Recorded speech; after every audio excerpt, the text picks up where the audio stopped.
പുതിയ വീട്ടിലേക്ക് എല്ലാവർക്കും സ്വാഗതം. ഇത് നമ്മളെ വീട്ടിലെ വെളിയാണ്. അപ്പോൾ ഇവിടെയൊക്കെ കാണാൻ എന്ത് നല്ല ഭംഗിയുണ്ടല്ലേ. അപ്പോൾ ഇത് പൂവുകളും പിന്നെ അങ്ങോട്ടൊക്കെ നോക്കുമ്പോഴത്തേനും അവിടെ പൂക്കളും പിന്നെ റോസായിട്ട് വിരിഞ്ഞിട്ടുണ്ട് നമ്മളെ വീട്ടിൽ. അപ്പോൾ അങ്ങോട്ട് ഞാൻ പോണില്ല, പിന്നെ ഞാൻ വേറെ ഒരു വീഡിയോ ആയിട്ട് ഞാൻ വരാം. അപ്പോൾ നിങ്ങൾക്ക് ഞാൻ കാണിച്ചു തരാം. ഇപ്പോൾ ആട്ടോടൊക്കെ പുറത്താക്കുക അങ്ങനെയൊക്കെ നല്ല രസമാണ് വെളിയിലൊക്കെ വരുമ്പോഴത്തേന്. പിന്നെ അവിടെ പേരയ്ക്ക മരം, ഇതാ പട്ടിക്കുട്ടി പോകുന്നതല്ല പട്ടിക്കുട്ടികൾ. പിന്നെ ഇതാ ഇവിടെ പേരയ്ക്ക മരങ്ങൾ, പിന്നെ അങ്ങോട്ടൊക്കെ പോകുമ്പോൾ ചരിക്ക മരം, പിന്നെ ഇവിടെയൊക്കെ കുറേ പൂവുണ്ട്. പിന്നെ നമ്മൾ ജമന്തി ഉണ്ട്, പിന്നെ റോസ ഉണ്ട്, ചെമ്പരത്തി ഉണ്ട്, പിന്നെ ഇവിടെ മുല്ലപ്പൂക്കളൊക്കെ താഴെ വീണ് കിടക്കുന്നുണ്ട്. പിന്നെ അങ്ങനത്തെ ഒന്നുമില്ല, സാധാ മുല്ല. പിന്നെ അത് എപ്പോഴും നിൽക്കുന്ന പൂക്കളാണ്, അത് കുറേ ദിവസം നിൽക്കുന്ന പൂക്കളാണ്.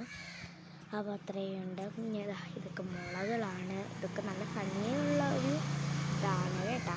അപ്പോൾ നിങ്ങളുടെ വീട്ടിലുണ്ടോ ഇങ്ങനത്തെയൊക്കെ പൂക്കൾ കമൻറ്റ് കേട്ടോ. അപ്പോൾ ഇവിടെ ഇല്ല പന്നപ്പൂ പൂക്കുന്നൊരു പൂവാണ്. അപ്പോൾ അതാണത് ഇവിടെ. അപ്പോൾ അതാണ് വീട്. ഞാൻ പിന്നെ കാണിക്കാം കേട്ടോ. അപ്പോൾ അവിടെ പോകുമ്പോഴത്തേനാണ് കുഴിയുടെ അവിടെ ഇതൊക്കെ നല്ല രസമുണ്ട് കേട്ടോ. നല്ല രസമുണ്ട്. അത് തൊടുമ്പോൾ മുള്ളാണ് കേട്ടോ. മുള്ളാണോ എന്തോ എനിക്കറിയത്തില്ല. മുള്ള് പോലെ തോന്നും എനിക്ക്. അതാണ് കേട്ടോ. പിന്നെ അത് നമ്മളെ താഴത്തെ വീട്ടിലെ വീടാണ്. അപ്പം വേണ്ട, ഇങ്ങനെ നല്ല മനോഹരമായ പൂക്കളൊക്കെയാണ്.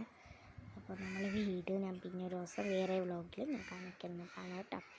അപ്പോൾ ഇത്രയൊക്കെ ഉള്ളൂ വീഡിയോസുകൾ. അപ്പോൾ പുതിയ വീഡിയോയിലായിട്ട് കാണാം. അപ്പോൾ എല്ലാവർക്കും ബൈ ബൈ.